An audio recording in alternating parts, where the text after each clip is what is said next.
Ingram, U.S. Treasury finalized $20 billion currency swap framework with Argentina. What do we get out of it? Treasury. Explain to our viewers what is going on with Argentina, because the U.S. Treasury today directly purchased Argentine pesos and finalized this $20 billion currency swap framework with Argentina's central bank. Can you do me so also? The intent, I guess, no. is to provide assistance from the Latin American country's economic turmoil.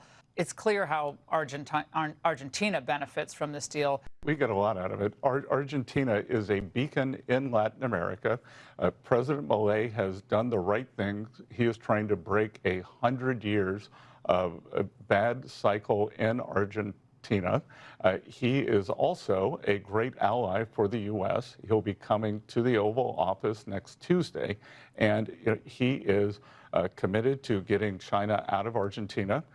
They're all over the place in Latin America. And when people say to me, how is this not America first? I'll tell you why it's not. Do you want to be shooting at more gunboats like in Venezuela? We do not want a failed state. So this isn't a bailout? Sorry, it's not a bailout at all. There's no money being transferred. The ESF has never lost money. It's not going to lose money here. I was in the investment business, mostly currencies, for 40 years. You're supposed to buy low, sell high, and the Argentine peso is undervalued. We're going to have an election in Argentina the 26th of this month. We think President Milei will do quite well. This is what we got out of the aid. Argentine President Javier Milei took on a rock star role during his book launch, performing several hits to a packed audience.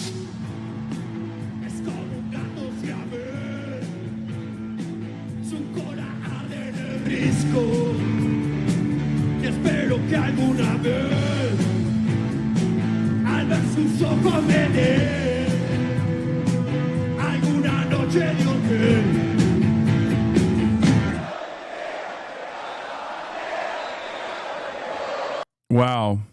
Incredible stuff happening in Argentina. We have our Minister of Economy in the USA for 2 weeks now. We are kowtowing hard. Yeah, from what I understand, this is a deal that I think Scott Besant is what I was going to say, like I'm Sam Cedar.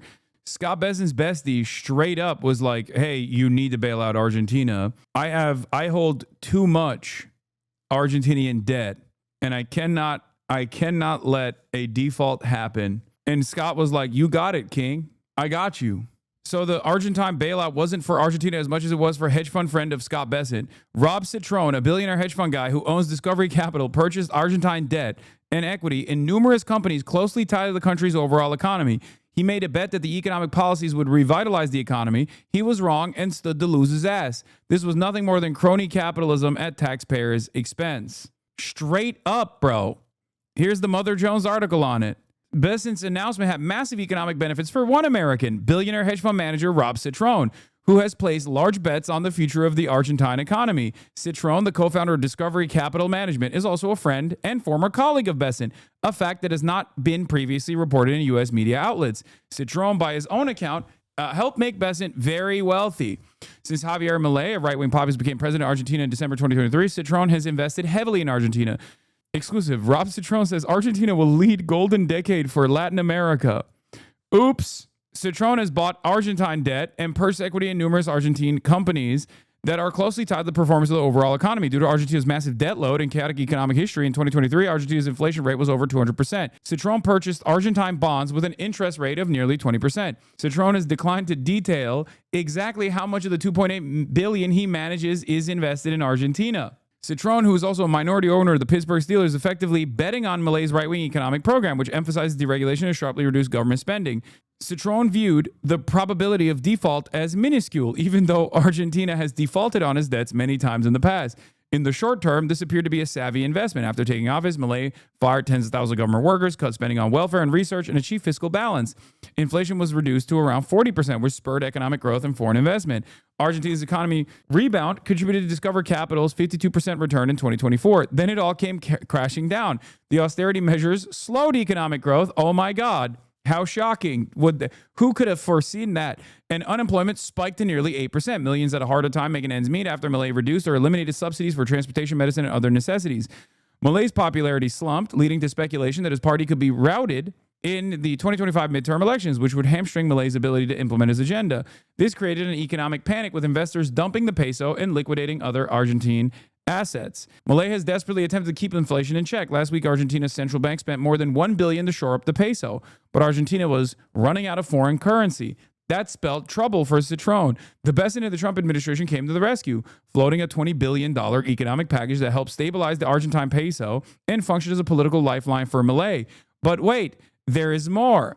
In the process of China pulling out from purchasing soy from American soybean farmers, China then redirected those soybean purchases to Argentina.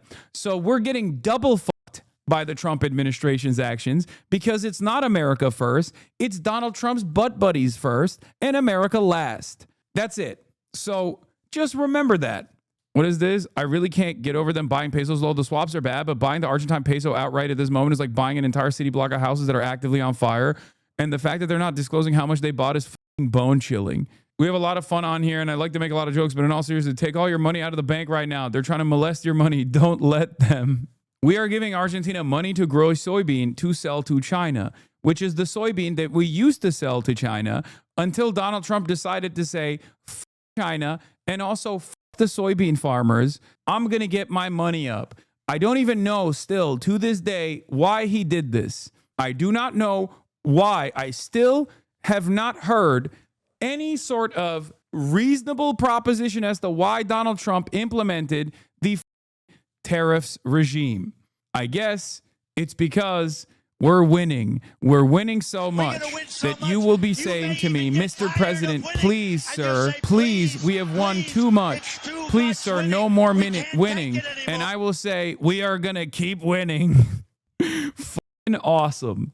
In early September, days before Besson's announcement, Citron, no way. Wow, this guy's a real future seer, huh? Citron bought even more Argentine bonds days before Scott Bessent's announcement of a $20 billion bailout. Wow. That's some real Nancy Pelosi, Paul Pelosi style scheming right there, huh? Future foresight. Incredible. I'm glad that this one specific billionaire who is besties with Scott Bessent is just making out like a bandit. Bessent's personal and professional relationship with Citron has spanned decades. It's not me, I swear, says Citron. Interesting. Gift some subs right now to prove that you're not him. Or I guess that would kind of prove that you are him. No, he wouldn't have any money to give subs right now. So this way you can actually prove that you're not him. If you have enough walking around money in your pocket, it's a stick up. Noticias Financieras, a leading Latin American economic publication, describes Citron as a friend of the Secretary of the Treasury. El Cronista, citing government sources, reported that Citron has a personal relationship as well as a past working relationship with Bessent. Citron has also reportedly leveraged his relationship with Bessent to gain access to Trump. According to Noticias Financieras, in November, Citron gave a case of 4 red wines to Javier Milei during his visit to Mar-a-Lago in Palm Beach in his first meeting with Donald Trump. Oh, there was also the IMF deal that was secured.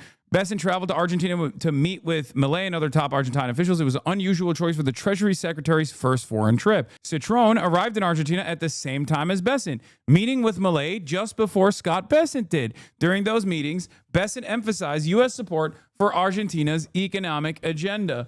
I like that there are chatters in here while I'm reading this article are going, did Congress approve this? And I laugh. I say, Congress who? What do you mean? What is a Congress? Is there such a thing?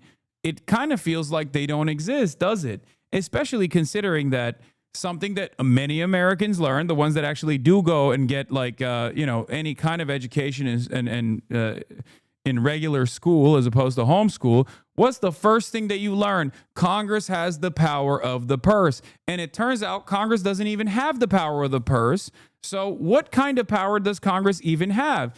What does it mean that Congress gets to fund initiatives? For example, if the Trump administration can decide later down the line, no, we don't want to fund those initiatives. As a matter of fact, I don't like to fund those initiatives. I like to fund my friends. So what power does Congress have? This is part of the government shutdown political football that's going on right now, as a matter of fact. The unlikely heroes of the story, Chuck Schumer and Hakeem Jeffries, are unironically trying to bring back some of that, claw back some of the separation of powers that used to exist in this country that no longer exists under the Trump rule. I know a lot of this stuff comes across as boring. I get it. It's hard to follow. It's kind of boring. Why the do we care about this stuff? But it is kind of significant. You just need to know who's you in the ass, okay? Sometimes, even if it comes across as boring, inside baseball or some shit like that, you have to understand, like, there's a reason why I'm covering it, because you just need to know. You just need to know who is you. Yes, they just some bills. Yes, they only some bills, and they sit in there on Capitol Hill. Yup. It hasn't affected me, so it's not important. Fair. I paid $37 in tariffs on a $75 item yesterday. Can't stop winning. America's so hot. Here's a farmer on how the Argentina bailout.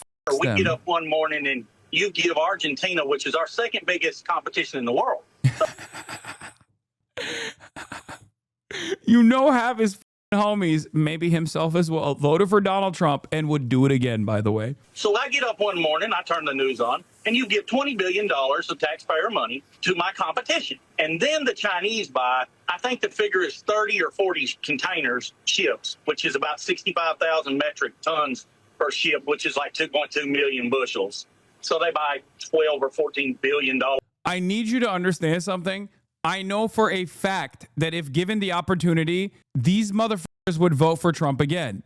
Do you want to know why I know that? Because Trump did this the last time and they still voted for him. Do you understand? It's not new. Trump did this the last time and they were like, oh, I can't believe he's doing this. It really f***ed me over. What the hell? And then they turned around and fell for it again. What do you say to this guy? How do you get a guy that literally is a business owner, okay? Because remember, these farmers aren't like, they're not farm hands. They're like owners of business, kulaks, if you will. How do you get that guy? I don't know about this guy in particular, but I know many farmers exactly like this guy. They did vote for Donald Trump again, and Donald Trump had them in the same exact way. Maybe not this hard, but in the same exact way last time he was president. Again, with the China shit. What happened? I thought there's one thing that you're supposed to care about more than anything else, which is money, okay? Your pockets. And your pockets were hurting. Yeah, it's not like, guys, he didn't do this with anything but soybeans. Like, this literally happened with China specifically because of soybeans. So soybean farmers that got over last time because Trump did this exact same thing, maybe not to this degree, but a very similar deal making took place, and China said, okay, we're lowering the amount of soybeans we're purchasing from American soybean farmers in order to Trump over. They literally were like, oh no, Mr. President, what have you done? And Trump was like, shut up. Here's some bailout money. Okay, suck my dick. And then these guys turned around and went, yeah, I think I'm going to vote for him again. I think I'm going to vote for him again. Hopefully he doesn't do the soybean thing that he did. Okay, last time he did that. Yeah, at least a trans person won't be able to use the bathroom in the Starbucks 3 states over. Yep. Fantastic. Last time he gave the farmers a bailout, they're only mad they haven't gotten their socialism yet. I mean, it's not... Can they actually make up for the amount that they're losing in this situation? The whole point is to screw over small American farmers so rich billionaires can buy up their land and have a chokehold over all the resources.